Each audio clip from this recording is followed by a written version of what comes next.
Welcome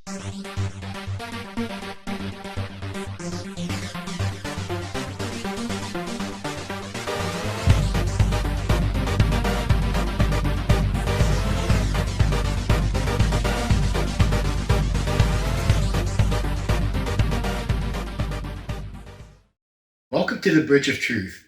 I'm Leone. I'm here at the office of Dr. Ken Harris, my special guest today.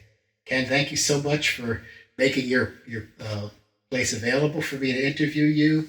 I am so proud and honored to be able to share your story with my followers, and for a lot of different reasons. You've written a book called Synchronicity, and we actually met as a living example of it. And I think if you ever write a volume 2, you should definitely include our story.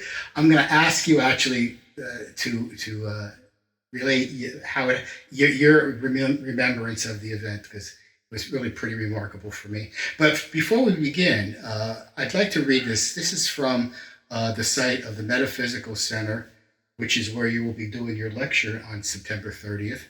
And so that my viewers are more familiar with Ken. Dr. Ken Harris, an international speaker, spiritual healer, and author, will provide a blueprint defining the 7 types of synchronicities while answering the 6 reasons they happen to us, offering 5 questions to pose as a means of interrupting them, and 4 practices to ensure you may experience more of them. Well, I just want to make one thing. First of all, thank you for having me. I'm honored to be a guest at your show. I'm honored to be the first inaugural speaker at the new revived Metaphysical Center of New Jersey. But we don't interrupt synchronicities; we interpret them. You know what? You stole my first question, and I'm not going to edit this, because my first question was going to be, could you please explain to me what interrupting them means? It was a typo.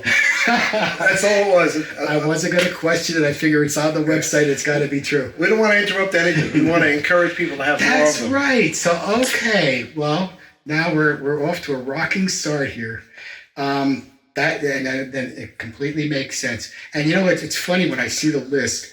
This list reminds me of the way Dr. Wayne Dyer used to write lists in his books. And when I was beginning my spiritual journey about 30 years ago, there were 2 people that I would consider my mentors in a publishing world. The first was Tony Robbins. And I really needed a jumpstart, motivationally speaking, to change my life at the point. Took his 30-day course on tape, which, there were no CDs back then. And the second person was Dr. Wayne Dyer. And I was just so absorbed by him. And so it was amazing to me to see, because I kind of copied the idea of creating lists, like 7 of this, 2 of this. And so I kind of appreciated the way these were laid out. And I know you're going to explain more about that. But the book that you've just written, I know you have another one coming out, which hopefully we'll talk a little bit about. But the book Synchronicity, I hope, please explain to the viewers the genesis of that book. What caused you to get to the point where you wanted or even thought to write a book like that? And then I'd like you to share a couple of stories here. But first, please talk to me a little bit about your journey, because the people that you've known in your life, I mean, it blew me away when I first met you, synchronistically at a park bench. I'll let Ken explain exactly the significance of that bench, but please tell me about how that all happened. Well, if I understand you correctly, you want to know why I even bothered to write a book. Exactly, absolutely. How did that go from where you were as a chiropractor? Right. It was an organic process. It happened step by step, inch by inch. After I retired from active practice, and I was in practice at the Waldwick Wellness Center for 45 years, I had a cradle-to-grave, womb-to-tomb family practice. I was blessed. I had 4 generations of clients. And for me, chiropractic was never about necks and backs. It was about keeping people healthy. We had a preventative consciousness and educational program at the Mind Body Wellness Center. So I said, what am I going to do the rest of my life? I got some more gas in my tank. So Yeah. I started organically meeting people and having these coincidences. And then I started to realize that they weren't just random. There was always a meaningfulness behind why I met a certain person at a certain point in my life journey. So I was making these connections. But the thing that put me way over the top and got me to write the book was the first story in my book about how I met a gentleman on the beach in Long Island, just him and me. My wife was there, but the three of us, synchronistically. What happened, Judy and I were vacationing at a place called Shelter Island, which is between the North and the South Fork of Long Island. But you got to get on a ferry to go to the Hamptons. And Judy has family in the Hamptons. So Judy said, let's go down and ride some waves in East Hampton Beach. I said, okay. So I got off the ferry in Sag Harbor, and the road bifurcates, it splits. One road goes to East Hampton, the other road goes to Amagansett, which is a neighboring town. By mistake, and there are no mistakes, folks, I wound up on the beach at Amagansett. Coincidentally, I used to rent a house on Atlantic Avenue in Amagansett. But we were there early in the morning, 9 o'clock. No one's on the beach. We set up Camp Harris, 2 umbrellas, 2 chairs. We're professional beachgoers. About a half hour later, this guy comes down on the beach all by himself on a cane, and he's hobbling. And where does he decide to sit? Right next to me. And I look at him and I'm saying to myself, maybe I should ask him to move. It's a big beach. But then this voice of my soul said, he's probably hurting. He couldn't go any further. That's why he sat next to me. And I said, sir, did you have your hip replaced? He says, how do you know? So I'm a chiropractor. I can tell by your gait that you had some kind of surgical intervention. Let me help you. No, do it myself. Not very friendly. Yeah. He sits there about 20 minutes to a half hour. All of a sudden, he gets back up and he puts on a New York Yankee cap. Oh, Ken says to himself, I'm going to bless this man. Yeah. I'm going to tell him my Yankee Stadium story. So I proceed, and the backstory is when I was 14 years of age, we grew up in the South Bronx, and we won the championship of the Little Fellas League, which is the precursor to the Little League, sponsored by the New York Mirror. A lot of you young people don't know that, but there were 3 primary papers, the Mirror, the Post, and the Daily News. This was the beginning of Little League. Well, when I got up to bat in Yankee Stadium before a regular Kansas City Athletic New York Yankees night game, I hit a home run. I hit a home run to right field. So when I meet Yankee people, I tell them this story. I've had people cry when I tell them this story. By the way, in case anyone's saying, you hit a home run at age 14, it was only 200 feet. But it was a legitimate home run nonetheless. So I tell this gentleman the story. At the end of the story, he puts his hand up like this, and I said, uh-oh. He says, stop. And I go, I said, are you a Boston guy? Are you really a Boston Red Sox guy wearing a Yankee hat? You don't like my story?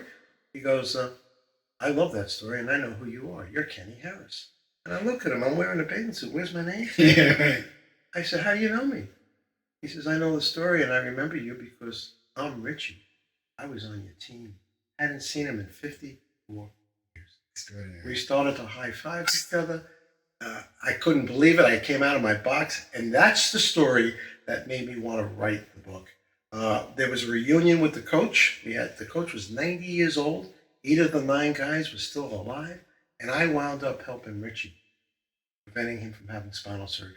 There was a meaningfulness of our meeting that day. I said to him, Richie, how'd you wind up on Amagansett Beach? Well, he says, Kenny, I don't know. I was on my way to Montauk at the end of the island. All of a sudden, nostalgically, my car goes down Atlantic Avenue. It's like someone else was driving it. He said, I used to rent a house here many years. I said, Richie, so did I. I hadn't met him till that day. Wow. I wound up helping him. So that coincidence was not random. He made a mistake, I made a mistake, and the 2 mistakes came into a blessing for him. And so I then started to think back. There were many other instances in my life where when I connected the dots, I realized life is not random. We're part of an intelligent matrix, an energy field, and the field puts us in the right time and right place for the right reason to meet other people. So I have a very good memory. I started to go back into my memory bank, and I came up with 24 compelling stories of how and why I met people. And how I met you. You want me to tell them how I met this guy? He's on my mother and father's bench in the park that I put there after my parents passed away. And I walked over to him because I walk in the park here in Wyckoff, New Jersey all the time. And I always go over to people sitting on the memorial bench that I placed in honor of my parents. So I walked up to Al. I said, "You having a good time?" He said, "I love this bench. As a matter of fact, I wrote a book on this bench." I said, "You really did?" I said, "Well, that's my bench for my parents." He says, "Your parents? I love this space." And after we talked a little bit and I realized who you were, and what you've been through, I gave you a copy of my book that day. That's right. I remember I just gifted it to you. I said, "Here, read this book." And here we are. Out of that chance encounter, now we're doing interviews. So that was a synchronistic moment.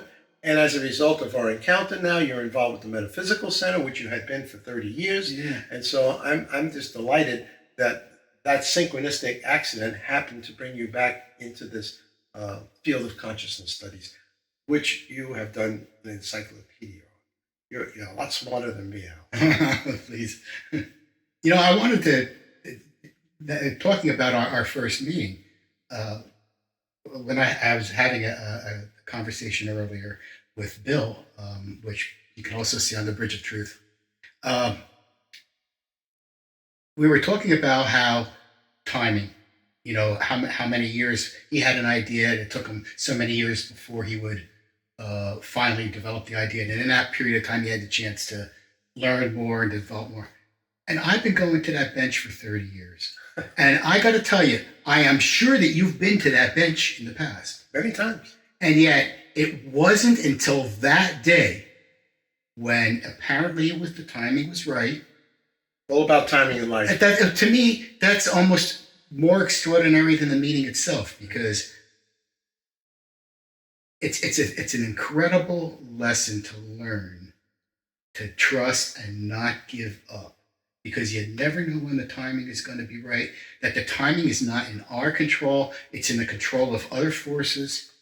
And one of the things that and I'm glad you told me that the reason why the baseball cap story was the first one in your book, because it was the one that got you started. But one of the things that I appreciated so much about your book was not just that you had all these wonderful, interesting stories, but each one of these stories incorporated some incredible spiritual lesson. And I know in that story, because I don't think you mentioned it in our discussion now, your lesson there was you were getting ready to ask him to leave. I was. And if you had done that, none of that would have happened.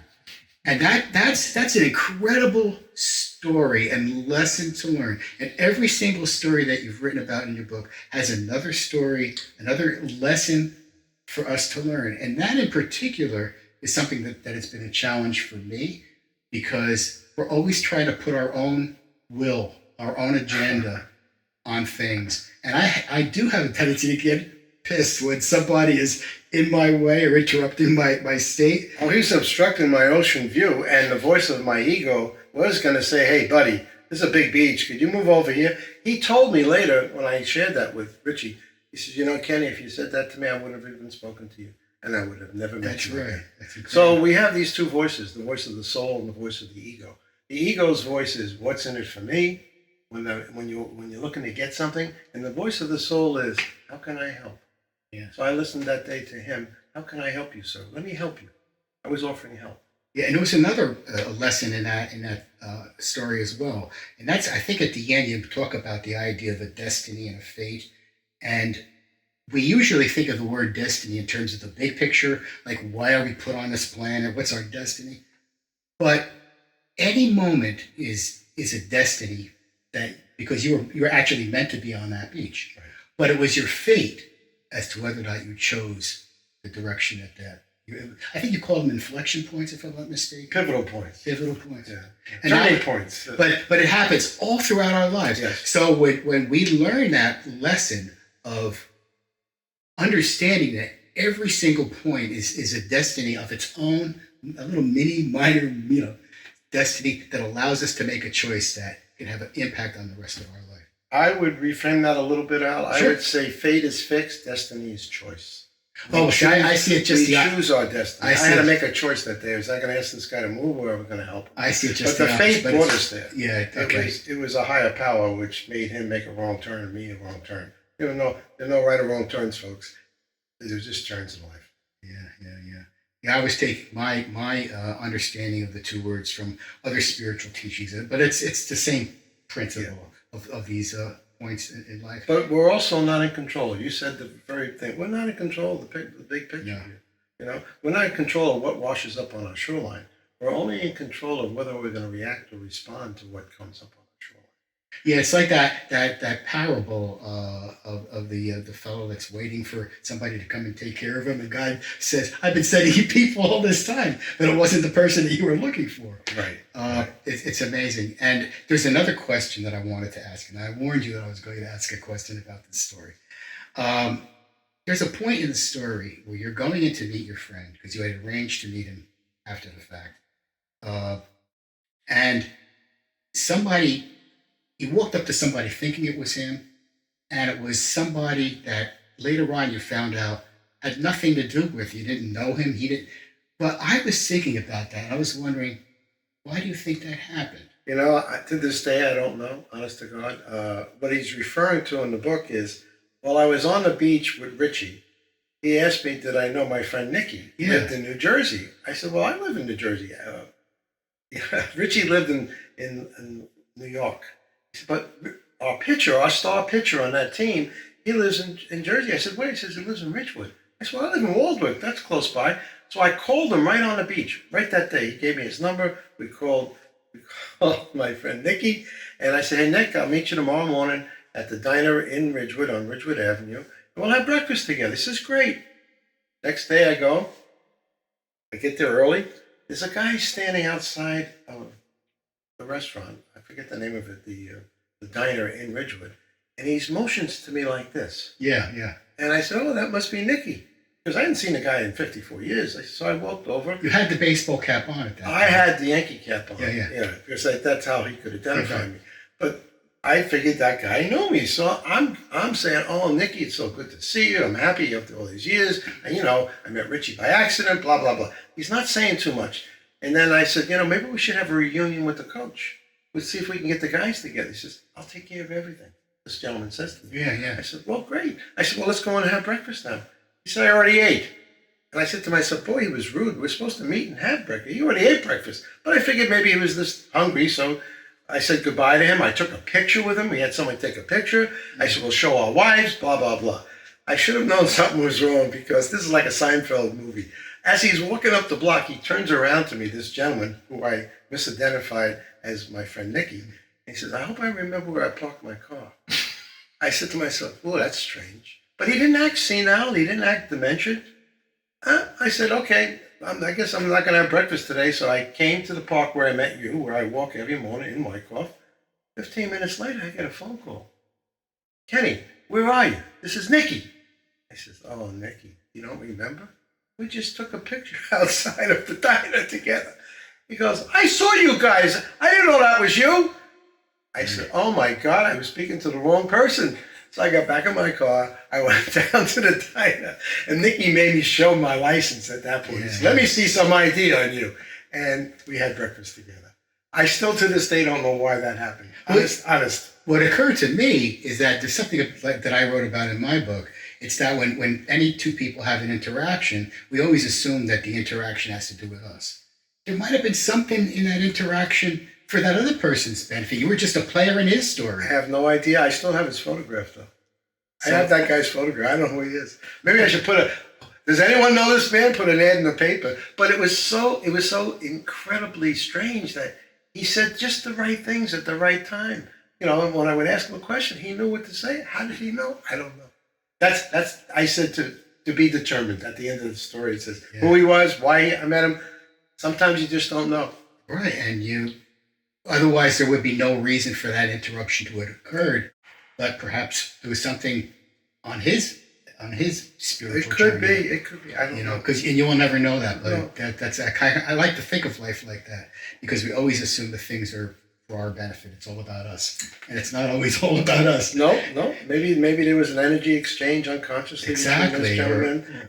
He let me take a picture with him. He put his arm around me. It's strange. Something to him. But that story of meeting Richie on the beach is amazing. This is a divine appointment to myself. And that's just the first of many stories. Oh, yeah. And one of the things you mentioned in your description was a reminder of one of the phrases that I love from Wayne Dyer, and that is, "There are no accidents in a perfect universe." I've used that as a mantra in my life, and I think that that would be a perfect segue to talking about any story you'd like about your uh, being with Wayne Dyer, because I know you've had an extended period of your life involved with Well, him. actually, I know him for the last 3 to 4 years of his life. But I had been a student like you. Right? I considered him a mentor. So it was the same kind of thing. I read every book he ever wrote, and I bought the whole enchilada. He used to be Yeah, I know. I know exactly. on Channel 13. PBS. Get the whole enchilada. And so I buy the tapes, the books, and I could verbatim quote from his books because I resonated with his message. So how did I meet Wayne? Well, the first time I met him, I was at a chiropractic convention, and I was the appetizer in the convention. He was the main course. I spoke, and then he was the headliner. Yeah. And I went up to him after his speech, and I said, "Wayne, would it be okay if we take a photograph together?" He said, "I'd be honored, Ken." So I'm here. He was much taller than I was. He had the most beautiful blue eyes. He puts his arm around me. We take the photograph. I still have the photograph. I never threw it away. And he looks down at me. He says, "Hey, Ken, do you know that you and I have one heart?" That's what he said to me. Amazing. I never forgot that, and I felt it. So fast forward 17 years later, I'm in the beautiful island of Maui in Hawaii. I'm there to attend a conference with a fellow by the name of Ram Dass. And Ram Dass, okay. yeah, a lot of the young people won't know who he is, but his name was Oh. Richard Albert. He was a professor at Harvard University. He got fired because he gave the kids LSD, and then he went to India to find his guru, and he became a world-renowned spiritual Absolutely teacher. amazing. His pivotal book, of course, was Be Here Now. So I was there to attend the conference with him, and while there, I'm walking on a path with Judy in Kanapali, and I see Wayne about 150 feet ahead of me on the phone. I get excited. I go, "Wayne!" I yell out, "Wayne!" He drops the phone. Now he's got to speak to me. Sitting on the phone, he probably went like this and kept going. Yeah. So we engaged again. I reminded him of our first encounter, which was 17 years prior. And I started quoting to him about the book, about his books. He knew I knew his story. And we had a beautiful exchange. And then we said goodbye. About 20 minutes later, he comes running back looking. He says, "Oh, Ken, I'm so glad I found you again." I said, "Well, what's up, Ring?" He said, and this is verbatim from out of his mouth. I'm not making this up. He said, "God told me you're going to come and help me. I'm having some health challenges. And I know you're a chiropractor. So would you be honored? Would you be so kind to come to my studio tomorrow and work on me?" I said, "I'd be honored." So I went several days in a row. And not only did I adjust him, but I did an energetic balancing on him. At one point, I didn't know where he began and I ended because we blended. Our fields became unified. And then I had ongoing conversations with him. I adjusted some members of his family. And I believe he was a soul brother. Incredible. And that was my chance encounter with Wayne Dyer. There's no chances. No accidents in a perfect universe. No, timing is everything, folks. It's not, and in life, in real estate, it's location, location, location. In life, it's timing and being aware, awake, and alert to know why you're meeting in that moment. And I knew that after meeting Wayne, that he blessed me and I blessed him. Amazing.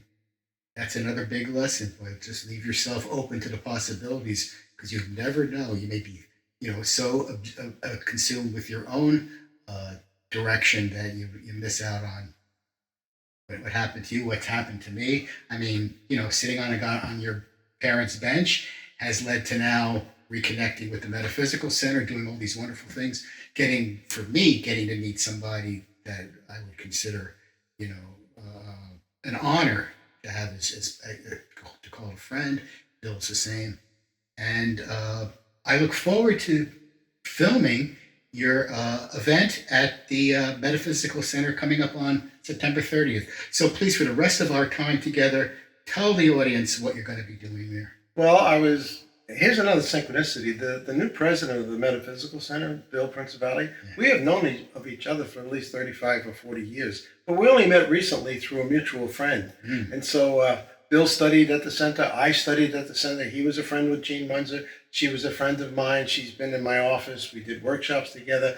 But it was our friend Vince Fallone who is a member of a group that Bill and I both belong to called the MankindProject.org. He connected us. And unbeknownst to Bill, I had met his wife several times. I didn't even know she was married to him. But all those synchronicities had to take place for us to be here right now. So what I'm going to speak about on Saturday night, the 30th of September, is the 7654 formula to how to have more synchronicity in your life. I've discovered in research that there are actually 7 distinct types of so-called coincidences. Wow. But they're not random. There are 6 reasons we actually meet each other at different points in our life cycle. There are 5 questions you can ask for interpretation. Why did this happen? That can start to connect the dots. And then there are 4 practices one can do to increase the likelihood of having more synchronicity. The number one thing, folks, if you want to have synchronicity, talk to strangers. You know why? Strangers are your friends. You just haven't met them to that moment. Ask them questions. Listen to their answers. Many times you'll be stuck in your own life path, not knowing to go left or right. You'll meet a stranger and they'll give you the answer. And that's how it works. That's the magic and the mystery. And I believe it's all resonance and it's frequency and it's energy. We attract the right people at the right time. Now, sometimes you're going to meet someone who's going to teach you what not to do next. Pay attention. Or what you should do next. Mm-hmm. So I am what they call a high frequency coincider. I'm a member of this thing called the Coincidence Project, where we share these stories. But I have synchronicities every day. Some are little ones and some are wild ones. Meeting Richie was a wild one. Wow. Do you believe in the spiritual contract, the Carolyn Mace idea of people before they're born actually forming these? Absolutely, yes. There's sacred contracts. Yes, between men and women. Now, I've met couples where they grew up together. They went to different high schools, different colleges, married different people, and later in life met again. There was a divorce or there was a death, and there's no accidents. There are no accidents, folks. I don't believe in random. It's not part of my vocabulary. Well, people think it's mathematics. You're entitled to believe that. But people ask me oftentimes when they hear some of my stories, so what do you think the mathematical probability of that was, Ken? And I say, oh, it's very simple. 0 to none. So that's my story, and I'm sticking with it. My life has been one synchronicity after another. I really believe synchronicity is the divine design. It's not an aberration. It's not abnormal. We live in the field, and I live in flow now. And the number one thing to have more synchronicities is keep your heart open. See everybody as another aspect of yourself. There are no strangers. There is really no other. My consciousness, you're me in another body. So when I met you, I was being kind to you because I was being kind to myself. Yeah, and it was funny because we met twice at the park. Like I said, 30 years I was there, never saw him. The first time we met, it was an introduction. You said, oh, I know this guy, Metaphysical Center, I'll introduce you. But for some reason, it didn't happen then. Yeah, I had mentioned Bill Prince of Valley. I said, you're a great resource. But it wasn't then that I didn't get the information from you then. But then all of a sudden, about a couple of weeks later, a month later, I pull up in my car. I did not realize you were in your car. I'm getting ready to get out of my car, and you turn to me and you say, oh, you're going to my parents' bench again? And I'm going, and then in that moment, we both knew, and I think you even said this, that we were being reminded that this was supposed to happen. Oh, you got excited. I remember the look on your face. Because I knew. I knew. I said, okay. This was a sign. Because you had read the book by then. I had gifted you the book yes, the first yes, time. Absolutely. So I'm glad you activated it, and you're here now, and you're going to be an asset to the center. Absolutely amazing. Well, listen, we can continue forever. I'm so thrilled to now have you and Bill as friends and to participate in the Metaphysical Center. It's in Lyndhurst, New Jersey, where they're having their monthly meetings. Go to the website, get on the newsletter, attend classes. There are not many of these organizations around anymore. COVID wiped out a lot of them. The realities of finance wiped out a lot of them. And but the Metaphysical Center has survived, and the information that they can share is really valuable if you are pursuing a spiritual journey, curious about it, or just want to get rebooted, because some of us have gotten lost. And thank you again, Ken. Is there anything else you'd like to add? No, I'm just so thankful that the universe arranged the meeting. And I know that under the leadership of my friend Bill Prince of Valley, the Metaphysical Center is going to start to flourish again. There's so much information that they can give freely to the public, and we're going to rebuild the community. We're going to find the right ones to come and be with us. Amazing. Absolutely. Thanks again, Pleasure to be here. Ken. And to all my viewers, may all your journeys be truthful till the next time we meet on the Bridge of Truth. Bye now.